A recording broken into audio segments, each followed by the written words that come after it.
Hello everyone, मैं विनय सिंह और आप देख रहे हैं India's best online platform Prayag study. तो एक बार फिर से मैं विनय सिंह आप सबका स्वागत करता हूं इंडिया के number 1 online platform Prayag study पर। क्लास को स्टार्ट करने से पहले फिर से वही छोटा सा रिक्वेस्ट, प्लीज चैनल को लाइक, शेयर और सब्सक्राइब जरूर कर दे, क्योंकि आपका एक लाइक, आपका एक शेयर हमारे लिए एनर्जी पैकेट की तरह काम करेगा, हमारे लिए फ्यूल की तरह काम करेगा। तो चलिए स्टार्ट करते हैं पूरी एनर्जी के साथ, बिना टाइम वेस्ट किए हुए। हमने पिछले वीडियो लेक्चर में human physiology for NEET AIIMS start किया था और बेसिक इंट्रोडक्शन देखा था। हमने क्या क्या देखा था? ह्यूमन बॉडी कैविटी के बारे में देखा था। क्योंकि पूरे ह्यूमन फिजियोलॉजी में हम बेसिक टर्म्स यूज करेंगे। हम कहे कि ये ऑर्गन थोरेसिक कैविटी में प्रेजेंट है, अब हमें थोरेसिक कैविटी नहीं पता तो नहीं समझ में आएगा। हमें एब्डोमिनल कैविटी नहीं पता तो हमें नहीं समझ में आएगा। एंटीरियर साइड का मतलब क्या है हमें नहीं पता, फिर नहीं पल्ले पड़ेगा। पोस्टीरियर साइड का मतलब क्या है नहीं पता, फिर हमें पल्ले नहीं पड़ेगा।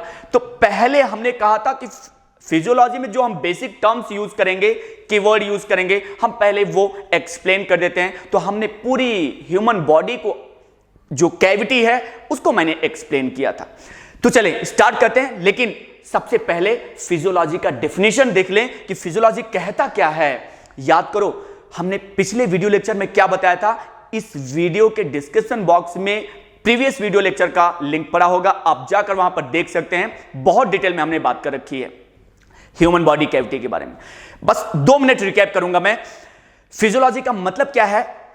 किसी लिविंग सिस्टम या किसी ऑर्गेनिज्म में होने वाले बॉडी फंक्शन और उसकी मैकेनिज्म की स्टडी करना फिजियोलॉजी कहलाता है। अब अगर बात ह्यूमन फिजियोलॉजी की करें तो ह्यूमन की बॉडी में होने वाले फंक्शन और उसकी मैकेनिज्म की स्टडी करना, that is called human physiology. जैसे ह्यूमन में न्यूट्रिशन होता है, ह्यूमन में रेस्पिरेशन होता है, ह्यूमन में एक्सक्रेशन होता है, ह्यूमन में कंट्रोल एंड कोऑर्डिनेशन होता है, ह्यूमन में रिप्रोडक्शन होता है। अब ये सारे फंक्शन जो हो रहे हैं इनका क्या मैकेनिज्म है, क्या केमिकल रिएक्शन इसमें इन्वॉल्व हो रहा है, क्या फिजिकल रिएक्शन इसमें इन्वॉल्व हो रहा है, इन सब की स्टडी करना ह्यूमन फिजियोलॉजी कहलाता है। यह हमने आपको बता रखा है पिछले वीडियो लेक्चर में। हमने ह्यूमन फिजियोलॉजी में बताया था सबसे पहले हम न्यूट्रिशन स्टार्ट करेंगे, बट ह्यूमन फिजियोलॉजी में हम पढ़ेंगे क्या क्या? ह्यूमन फिजियोलॉजी में हम न्यूट्रिशन पढ़ेंगे, रेस्पिरेशन पढ़ेंगे, एक्सक्रेशन पढ़ेंगे और ट्रांसपोर्टेशन पढ़ेंगे। सबसे पहले हम न्यूट्रिशन स्टार्ट करेंगे, लेकिन उससे पहले हम बेसिक टर्म्स देख लेते हैं जो हम पूरी फिजियोलॉजी में यूज करेंगे। चलो स्टार्ट करते हैं। सपोज ये हमारी बॉडी है, सिलेंड्रिकल है, हाँ लगभग सिलेंड्रिकल ही है। अब अगर हम अपनी बॉडी को यहां से ट्रांसवर्सली काट दें, यहां से काट दें और निकाल दें इस ऊपर वाले हिस्से को, यहां से कट करें, तो आप देखेंगे कि अंदर एक पूरी खाली कैविटी दिखाई देगी, एक खाली स्थान दिखाई देगा, बिल्कुल ऐसा। Suppose it is just like a cartoon, एक बिल्कुल कार्टून की तरह है हमारी ये बॉडी कैविटी है। हमने क्या कहा? हमने कहा अगर हम ऊपर काट दें, सपोज अपने को तो सिर्फ समझना है, मान ले कि ये हमारे हाथ है, ये हमारे पैर है और ऊपर वाले हिस्से को हमने काट के निकाल दिया। अब जब निकाल दिया हमने तो मिला क्या? हमने देखा अंदर एक पूरी खाली स्थान है, एकदम एम्प्टी स्पेस है, बिल्कुल जैसे ड्रम होता है ना, ढक्कन हटा दें तो पूरा खाली, वैसे ही अगर आप यहां से काट दें तो पूरा खोखला आपको दिखाई देगा, बिल्कुल खाली कैविटी दिखाई देगी। इस खाली कैविटी को हमने सिलोमिक कैविटी कहा था। हाँ कहा था, बिल्कुल कहा था। फिर मैंने आपको एक बात और बताई थी कि सिलोमिक कैविटी को एक मस्कुलर शीट 2 पार्ट में डिवाइड करता है। कलर चेंज कर देता हूं मैं, ये देखें मस्कुलर शीट 2 पार्ट में डिवाइड कर दिया। इस मस्कुलर शीट को हमने डायफ्राम नाम दिया था। क्या नाम दिया था? डायफ्राम नाम दिया था। आप पिछला वीडियो लेक्चर में जाकर देख लें, काफी कुछ चीजें हमने वहां पर आपको बता रखी है। इस पूरी कैविटी को सिलोमिक कैविटी को 2 पार्ट में ये डिवाइड कर दिया। किसने? डायफ्राम ने। डायफ्राम के ऊपर वाली कैविटी को हम एब्डोमिनल कैविटी कहते हैं। क्या कहेंगे भैया? एब्डोमिनल कैविटी कहेंगे। तो ये हमने लिख दिया abdominal cavity, sorry thoracic cavity कहेंगे। क्या कहेंगे इसको? Thoracic cavity, sorry thoracic cavity कहेंगे इसको। अब डायफ्राम के जो नीचे कैविटी है, पूरी ये जो कैविटी है यहां से यहां तक, इसको कहते हैं हम एब्डोमिनो पेल्विक कैविटी। क्या कहेंगे इसको? कहेंगे हम एब्डोमिनो पेल्विक कैविटी। अब इस एब्डोमिनल पेल्विक कैविटी को भी हम दो पार्ट में डिवाइड करते हैं। कौन कौन से दो पार्ट? इसको हम डिवाइड करते हैं एब्डोमिनल कैविटी और पेल्विक कैविटी। किसमें डिवाइड करेंगे? एब्डोमिनल कैविटी और पेल्विक कैविटी। बहुत अच्छे से एक्सप्लेन किया हमने पिछले वीडियो लेक्चर में। पेल्विक कैविटी, इसका मतलब ये जो एब्डोमिनो पेल्विक कैविटी है वो एब्डोमिनल कैविटी और पेल्विक कैविटी से मिलकर बना हुआ है। देखते हैं कि एब्डोमिनल कैविटी कहां होगा, ये पेल्विक कैविटी कहां होगा? डायफ्राम के ठीक नीचे वाली जो कैविटी है हम इसको कहते हैं एब्डोमिनल कैविटी। मैं कलर चेंज करके आपको दिखाऊं तो ज्यादा बढ़िया समझ में आएगा। The cavity which is present just below the diaphragm, diaphragm के ठीक नीचे वाली कैविटी, दिस इज द, इसको कहेंगे हम एब्डोमिनल कैविटी। क्या कहेंगे? एब्डोमिनल कैविटी कहेंगे। और वो कैविटी जो बॉटम पर प्रेजेंट होती है, कहां पर? ये देखें यहां पर बॉटम। ये पूरी एब्डोमिनल पेल्विक कैविटी थी। एब्डोमिनल पेल्विक कैविटी को हमने दो पार्ट में डिवाइड किया, एब्डोमिनल कैविटी और पेल्विक कैविटी। सवाल ये कि एब्डोमिनल कैविटी कहां होगा? डायफ्राम के ठीक नीचे जो कैविटी होगी एब्डोमिनल कैविटी, बॉटम पर जो कैविटी होगी इसे कहेंगे हम पेल्विक कैविटी। क्या कहेंगे? Pelvic cavity. मैंने पिछले वीडियो लेक्चर में बहुत अच्छे से बताया। इस थोरैसिक कैविटी में, मतलब ये जो पूरी कैविटी है ये पूरी थोरैसिक कैविटी है। ये देखिए दिखा दिया हमने। इस पूरी थोरैसिक कैविटी में इसमें हमारा रेस्पिरेटरी सिस्टम भरा रहता है। एब्डोमिनल कैविटी में यहां पर हमारा डाइजेस्टिव सिस्टम और एक्सक्रीटरी सिस्टम भरा रहता है। इस पेल्विक कैविटी में हमारा रिप्रोडक्टिव सिस्टम भरा रहता है। याद रखिएगा आप इस बात को। ये देखें सीलोमिक कैविटी को हमने दो पार्ट में डिवाइड किया, किसमें? थोरैसिक कैविटी और एब्डोमिनो पेल्विक कैविटी। थोरैसिक कैविटी को क्या डिफाइन करेंगे? The cavity which is present just above the diaphragm, जो डायफ्राम के ठीक ऊपर है उसको हम थोरैसिक कैविटी कहेंगे। एब्डोमिनो पेल्विक कैविटी किसे कहेंगे? The cavity which is present below the diaphragm, diaphragm के ठीक नीचे वाली जो कैविटी है उसको हम एब्डोमिनो पेल्विक कैविटी कहेंगे। इसको दो पार्ट में डिवाइड कर दिया हमने, किसमें? पेल्विक कैविटी और एब्डोमिनल कैविटी। अब एब्डोमिनल कैविटी क्या है? डायफ्राम के ठीक नीचे वाली cavity, that is the abdominal cavity. वो कैविटी जो बॉटम पर होगी सीलोमिक कैविटी। चलो एक बात आपको बताता हूं। मान लो ये हमारी बॉडी की कैविटी है। कलर चेंज कर लूं, थोड़ा सा मैं कलर चेंज कर लूं, ब्लैक ले लेता हूं तो ज्यादा बढ़िया समझ में आएगा। मान लो ये हमारी बॉडी कैविटी है, ये कैविटी थी। अब डायफ्राम ने इसे दो पार्ट में डिवाइड कर दिया। डायफ्राम के जो ऊपर कैविटी है एब्डोमिनल कैविटी, हमें तो सिर्फ समझना है। तो एब्डोमिनल कैविटी कहां होगा? डायफ्राम के ऊपर। डायफ्राम के ठीक नीचे जो कैविटी प्रेजेंट होती है उसको कहते हैं हम, सॉरी यहां पर थोरैसिक कैविटी, बार बार एब्डोमिनल कैविटी निकल रहा है, यहां पर थोरैसिक कैविटी होगा। डायफ्राम के जो ठीक ऊपर कैविटी है इसको हम थोरैसिक कैविटी, डायफ्राम के ठीक नीचे जो कैविटी है इसको हम एब्डोमिनल कैविटी।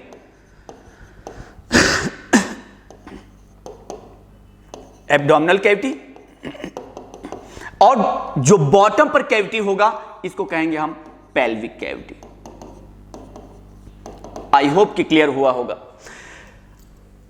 ये हमने कुछ ह्यूमन बॉडी कैविटी दिखाने के लिए इमेज ले रखा था।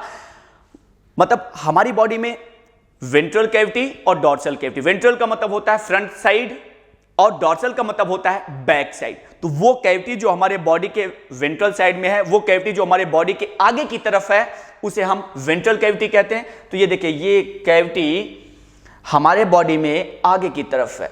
ये कैविटी हमारे बॉडी में कहां है? आगे की तरफ है। ये देखिए ये पूरी कैविटी यहां से यहां तक, ये पूरी हमारे बॉडी के आगे की तरफ। दिखाऊं तो ये देखें ये है, ये कैविटी पूरी कहां प्रेजेंट है? आगे की तरफ है। इसलिए इसको हम क्या कहेंगे? इसको कहेंगे हम वेंट्रल कैविटी। अब वो कैविटी जो बॉडी के पीछे साइड में है, तो ये देखें ये पूरी कैविटी यहां से यहां तक ये पीछे की तरफ है। तो इसको क्या कहेंगे हम? इसको कहेंगे हम डॉर्सल कैविटी, मतलब वो कैविटी जो हमारे बॉडी के बैक साइड में है, पीछे की तरफ है, हम उसको डॉर्सल कैविटी कहते हैं। इस वेंट्रल कैविटी को, यही जो कैविटी है हमारी, इसी को तो मैंने सीलोमिक कैविटी कहा था। मतलब सीलोमिक कैविटी कुछ नहीं है, it is the main cavity which is surrounded by mesoderm. वो कैविटी जो मेसोडर्म के द्वारा सराउंड किया जाता है, जहां पे हमारे इंटरनल ऑर्गन सस्पेंडेड रहते हैं, उसको हम सीलोमिक कैविटी कहते हैं। अब इस सीलोमिक कैविटी को ये मस्कुलर शीट डायफ्राम ने 2 पार्ट में डिवाइड कर दिया। देखिए डायफ्राम ने ये 2 पार्ट में डिवाइड कर दिया। हम इसको बता दें, ये डायफ्राम है। क्या है? डायफ्राम है। डायफ्राम के ठीक ऊपर वाली कैविटी, ये इसको हम थोरैसिक कैविटी कहेंगे। क्या है कहेंगे? थोरैसिक कैविटी कहेंगे। और डायफ्राम के ठीक नीचे वाली कैविटी, ये इसको हम कहेंगे क्या? Abdominal cavity. और ये जो बॉटम पर ये कैविटी है, इसको कहेंगे हम पेल्विक कैविटी। ये देखें, एब्डोमिनल कैविटी और ये पेल्विक कैविटी से मिलकर क्या बना है? ये बना है एब्डोमिनो पेल्विक कैविटी।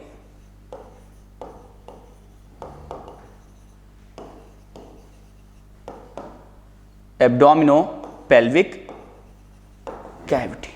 अब आते हैं डॉर्सल कैविटी।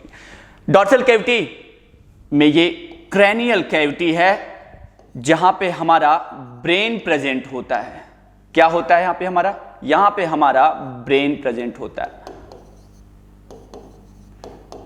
और ये क्रैनियल कैविटी, ये नीचे देखे आए, और यहां पर ये है, इसको हम स्पाइनल कैविटी कहते हैं। इस पे हमारा स्पाइनल कॉर्ड प्रेजेंट होता है। ये देखिए, ये स्पाइनल कैविटी आ रहा है, और इसी में हमारा स्पाइनल कॉर्ड प्रेजेंट होता है। तो इसको हमने कह दिया स्पाइनल कैविटी। आई होप कि क्लियर हुआ होगा। अब स्टार्ट करते हैं न्यूट्रिशन इन ह्यूमन। अब न्यूट्रिशन इन ह्यूमन पढ़ने से पहले हम ये देखें कि न्यूट्रिशन का मतलब क्या होता है। What is the nutrition? Food को बॉडी के अंदर या माउथ के अंदर लेकर फिर उसको हम यूटिलाइज करते हैं। भाई एनर्जी प्रोड्यूस करना रहता है हमें, तो the intake of food and utilizing them, बहुत सिंपल लैंग्वेज में बताना हो तो क्या बताएंगे हम? फूड को बॉडी के अंदर लेना और उसे यूटिलाइज करना, दैट इज कॉल्ड न्यूट्रिशन। एक लाइन में डिफाइन करेंगे, the intake of food and utilizing them is called nutrition. Now this nutrition takes place in 5 step. अब ये न्यूट्रिशन 5 स्टेप में होगा: ingestion, digestion, absorption, assimilation and egestion. Egestion को ही excretion भी कहते हैं। 10th स्टैंडर्ड की ये चीज है, बस हम थोड़ा सा आपको याद दिलाना चाहते हैं वो 10th स्टैंडर्ड वाली चीज। हमने कहा ये न्यूट्रिशन 5 स्टेप में होगा। कौन से? इंजेशन, डाइजेशन, एब्जॉर्प्शन, एसिमिलेशन और इजेशन। क्या होता है किसमें? 1 मिनट हम बात करेंगे। इंजेशन क्या है? फूड को बॉडी के अंदर लेना, इंजेशन कहलाता है। अब आते हैं डाइजेशन। फूड को बॉडी के अंदर या माउथ के अंदर लिया तो क्या करते हैं? चबाते हैं। फिर कहां जाता है? वो स्टमक में जाता है, वहां भी तोड़ा जाता है। स्टमक से कहां जाएगा? स्मॉल इंटेस्टाइन, वहां भी तोड़ा जाता है। इसका मतलब कॉम्प्लेक्स फूड को सिंपल और सॉल्युबल फॉर्म में तोड़ना डाइजेशन कहलाता है। इसी को दूसरी भाषा में हम कह सकते हैं मैक्रो न्यूट्रिएंट को माइक्रो न्यूट्रिएंट में तोड़ना डाइजेशन कहलाता है। मैक्रो का मतलब होता है लार्ज, माइक्रो का मतलब होता है स्मॉल। अब आते हैं एब्जॉर्प्शन में। भाई फूड को बॉडी के अंदर ले लिया, तोड़ लिया, अब तोड़ने के बाद उसे एब्जॉर्ब करेंगे। डाइजेस्टेड फूड को माइक्रोविलाई के द्वारा एब्जॉर्ब करना, that is called absorption. Microvilli finger like structure होती हैं जो हमारी स्मॉल इंटेस्टाइन में प्रेजेंट होती हैं। डाइजेस्टेड फूड को वो एब्जॉर्ब करके ब्लड को दे देती हैं। अब ये ब्लड क्या करेगा? लेकर जाएगा और सेल को देगा। सेल में माइटोकॉन्ड्रिया होती है, वो माइटोकॉन्ड्रिया उस फूड को तोड़ेगी, एनर्जी निकालेगी, प्रोड्यूस करेगी। उस एनर्जी को हम यूटिलाइज करेंगे खुद को जिंदा रखने के लिए, अपने सारे बॉडी फंक्शन को परफॉर्म करने के लिए। तो आते हैं अब एसिमिलेशन में। एब्जॉर्ब फूड को सेल के अंदर माइटोकॉन्ड्रिया के द्वारा तोड़कर एनर्जी प्रोड्यूस करना एसिमिलेशन कहलाता है। मतलब क्या? The utilization of absorb food by the mitochondria inside the cell to produce energy is called assimilation। भैया डाइजेशन चाहे जितना बढ़िया हो, कुछ न कुछ फूड अनडाइजेस्टेड रह ही जाता है, वेस्ट कुछ न कुछ बच ही जाता है।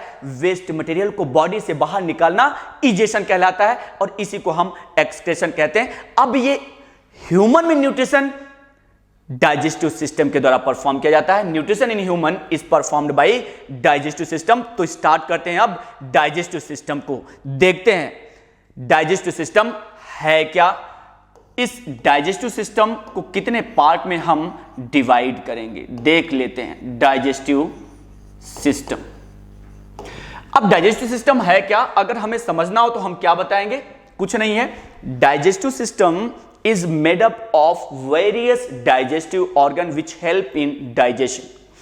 डाइजेस्टिव सिस्टम बहुत सारे डाइजेस्टिव ऑर्गन से मिलकर बना हुआ है, जैसे mouth, pharynx, oesophagus, stomach, small intestine, large intestine, liver, pancreas, gall bladder. मतलब ये डाइजेस्टिव सिस्टम बहुत सारे डाइजेस्टिव ऑर्गन से मिलकर बना है जो डाइजेशन में हेल्प करता है।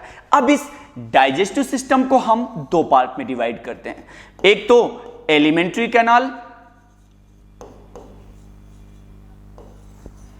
किसमें, एलिमेंट्री कैनाल, और दूसरा एसेसरी ग्लैंड्स, किसमें, second is the accessory gland. अब देखते हैं कि ये एलिमेंट्री कैनाल क्या है। एलिमेंट्री कैनाल कुछ नहीं है, the pathway from mouth to the anus. क्या है ये, the pathway from mouth to anus. मतलब माउथ से लेकर एनस तक का जो रास्ता है, जो पैसेज है, जो पाथवे है, हम उसको एलिमेंट्री कैनाल कहते हैं। माउथ एलिमेंट्री कैनाल का फर्स्ट पार्ट होता है और एनस हमारे एलिमेंट्री कैनाल का इंड पार्ट होता है या लास्ट पार्ट होता है। तो हम कह सकते हैं माउथ से एनस तक का जो रास्ता है उसको एलिमेंट्री कैनाल कहते हैं। एलिमेंट्री कैनाल कहां शुरू होता है, एलिमेंट्री कैनाल हमारे माउथ से शुरू होगा। हाँ, क्योंकि मैंने कहा ना पहला पार्ट हमारा माउथ है, माउथ के बाद बकोफेरेंजियल कैविटी आएगी। क्या आएगी, बकोफेरेंजियल कैविटी। परेशान ना हो, सब कुछ बहुत अच्छे से एक्सप्लेन करूंगा। बकोफेरेंजियल कैविटी आएगा, फिर उसके बाद क्या आएगा, बकोफेरेंजियल कैविटी के बाद हमारा फेरिंग्स आएगा। क्या आएगा, बकोफेरेंजियल कैविटी के बाद फूड फेरिंग्स में जाता है, फेरिंग्स के बाद फूड ईसोफेगस में जाएगा। कहां जाएगा, ये आया ईसोफेगस में। ईसोफेगस के बाद फूड कहां जाएगा, ईसोफेगस के बाद फूड जाएगा स्टमक में। स्टमक के बाद फूड कहां जाएगा, स्मॉल इंटेस्टाइन में जाएगा। स्मॉल इंटेस्टाइन के बाद फूड लार्ज इंटेस्टाइन में जाएगा। कहां जाएगा, लार्ज इंटेस्टाइन में जाएगा। ये लिख दिया मैंने, स्मॉल इंटेस्टाइन। और इसके बाद फूड कहां गया, ये गया लार्ज इंटेस्टाइन में। कहां गया, ये गया लार्ज इंटेस्टाइन। ये इसोफेगस लिखा था मैंने। लार्ज इंटेस्टाइन के बाद फूड एनस से बॉडी से बाहर निकल जाएगा। दिस इज द पैसेज, यही पैसेज है एलिमेंट्री कैनाल का। फूड माउथ में जाएगा, माउथ से buccopharyngeal cavity, buccopharyngeal cavity pharynx में आएगा, फेरिंग्स से oesophagus, stomach, small intestine and large intestine. Alimentary canal हम स्टार्ट करेंगे। सबसे पहले इसका मतलब हम माउथ ही स्टार्ट करेंगे, बहुत डिटेल में सबके बारे में बात करेंगे। इस एलिमेंट्री कैनाल में जहां जहां पर ग्लैंड्स लगे होंगे, एसेसरी ग्लैंड्स जहां पर लगी होंगी वहां पर हम उसे पढ़ लेंगे। इसका मतलब एसेसरी ग्लैंड्स क्या है, एलिमेंट्री कैनाल में जो ग्लैंड हेल्प करती हैं डाइजेशन में, हम उनको एसेसरी ग्लैंड्स कहते हैं। तो कौन कौन से ग्लैंड हेल्प करती हैं, पहला तो सलाइवरी ग्लैंड ही हेल्प करता है, सलाइवरी ग्लैंड। फिर पैंक्रियाज भी इसी में पढ़ेंगे, फिर लीवर भी इसी में पढ़ेंगे हम, और गॉल ब्लेडर भी इसी में पढ़ेंगे। हमने डाइजेस्टिव सिस्टम को दो पार्ट में डिवाइड किया, एलिमेंट्री कैनाल और एसएससी ग्लैंड। एलिमेंट्री कैनाल क्या था? Pathway from mouth to anus is called alimentary canal. Alimentary canal हमारे माउथ से शुरू होता है, बक्कोफेरेंजियल में जाता है, फिर उसके बाद फेरिंग्स आता है, फिर इसोफेगस, फिर stomach, small intestine and then large intestine और फिर एनस आता है। एसएससी ग्लैंड, एलिमेंट्री कैनाल में जो ग्लैंड्स लगे रहते हैं और डाइजेशन में हेल्प करते हैं, हम उनको एसएससी ग्लैंड्स कहते हैं। तो कौन कौन से ग्लैंड है? सिलावरी ग्लैंड है, पैंक्रियाज है, लीवर है और गॉल ब्लेडर है। एलिमेंट्री कैनाल में जहां जहां पर ये ग्लैंड लगे होंगे, हम जब वहां पहुंचेंगे तो इन ग्लैंड्स के बारे में भी बात कर लेंगे। जैसे मैं माउथ शुरू करूंगा क्योंकि एलिमेंट्री कैनाल का फर्स्ट पार्ट माउथ है, तो माउथ में ही हमारा सिलावरी ग्लैंड है, तो जब माउथ पढ़ेंगे तो वहां पर सिलावरी ग्लैंड बात कर लेंगे। स्मॉल इंटेस्टाइन में जब पहुंचेंगे तो वहां पर पैंक्रियाज, लीवर और गॉल ब्लेडर के बारे में बात कर लेंगे। तो चलें अब थोड़ा सा हम एलिमेंट्री कैनाल या डाइजेस्टिव सिस्टम का स्ट्रक्चर बना के देख लें तो ज्यादा बढ़िया हमें समझ में आएगा। ठीक है, देख लेते हैं। सपोज ये हमारी बॉडी है,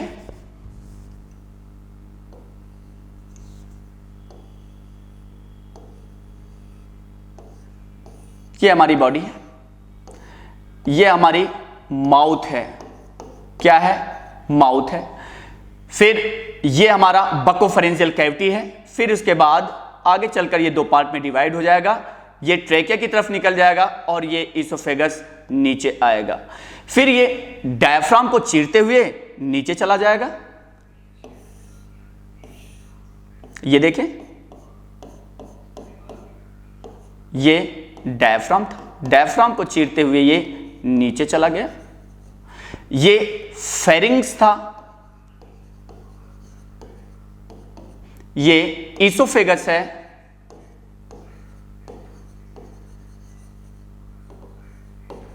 फिर अब ये इसोफेगस डायफ्राम को चीरते हुए ये नीचे आया और फिर ये हमारा स्टमक यहां से शुरू होता है, ये हमारा स्टमक है। क्या है? स्टमक है। अब इसके आगे का मैं यहां पे बना दूं तो ज्यादा बढ़िया समझ में आएगा, तो चलो यहां पे बना लेता हूं। ये देखें, ये हमने डायफ्राम बनाया,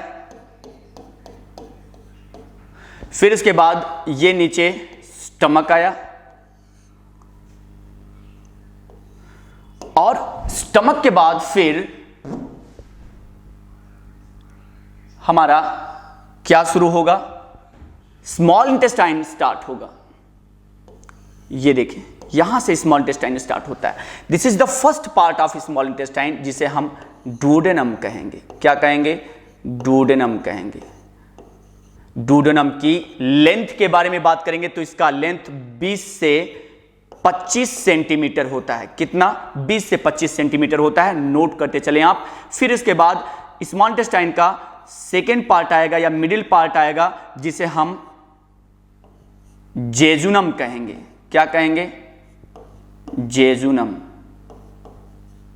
और इस जेजुनम के लेंथ की अगर बात करेंगे तो जेजुनम का लेंथ होता है 2.5 मीटर होता है। And the last part of the small intestine is ileum. This is the ileum.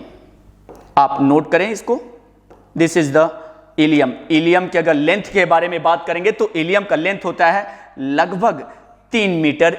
Ilium का लेंथ होता है, इसका मतलब स्मॉल इंटेस्टाइन का जो सबसे छोटा पार्ट होता है वो डुओडेनम होता है और स्मॉल इंटेस्टाइन का लॉन्गेस्ट पार्ट क्या होता है? इलियम होता है, 3 सेंटीमीटर लॉन्ग होता है। फिर ये इलियम जाकर जुड़ेगा किससे? ये इलियम जाकर जुड़ जाएगा सीकम से। इसका मतलब है कि caecum is the first part of large intestine. ये सीकम इसका, दिस इज द सीकम, जो पाउच लाइक स्ट्रक्चर होता है। कैसा होता है? पाउच के जैसा होता है। और ये जो नीचे फिंगर के जैसा हमने दिखाया, दिस इज द अपेंडिक्स। यही है अपेंडिक्स। क्या है? अपेंडिक्स। अब सीकम से हमारा लार्ज इंटेस्टाइन स्टार्ट होता है, इसका मतलब सीकम भी लार्ज इंटेस्टाइन का एक हिस्सा है। मैं इसको इरेज कर दूं तो ज्यादा बढ़िया समझ में आएगा। आप अगर नोट कर लिए हो तो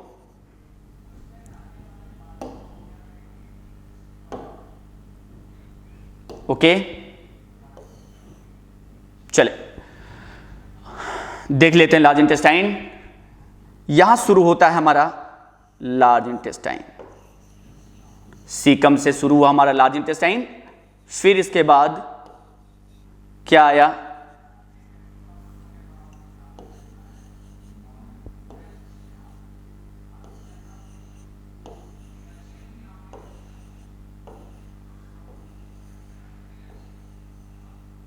और ये एक एस शेप में होता है।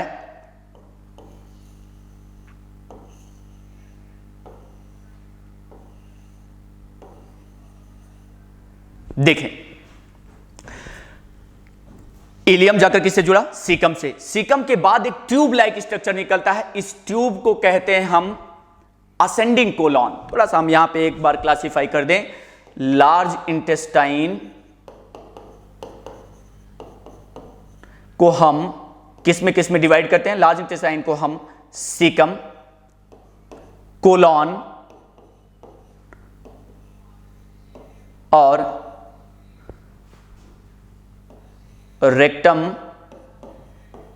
में डिवाइड करते हैं। लार्ज इंटेस्टाइन किस में डिवाइड किया, सीकम। सीकम एक पाउच लाइक स्ट्रक्चर है, जो ये देखो मैंने ये दिखाया आपको, ये this is the caecum, this is the caecum, pouch like structure होता है। फिर एक सीकम से एक ट्यूब लाइक स्ट्रक्चर निकलता है जिसे हम कोलॉन कहते हैं। इस कोलॉन को हम 3 पार्ट में डिवाइड करते हैं, असेंडिंग कोलॉन, फिर transverse colon and then descending colon.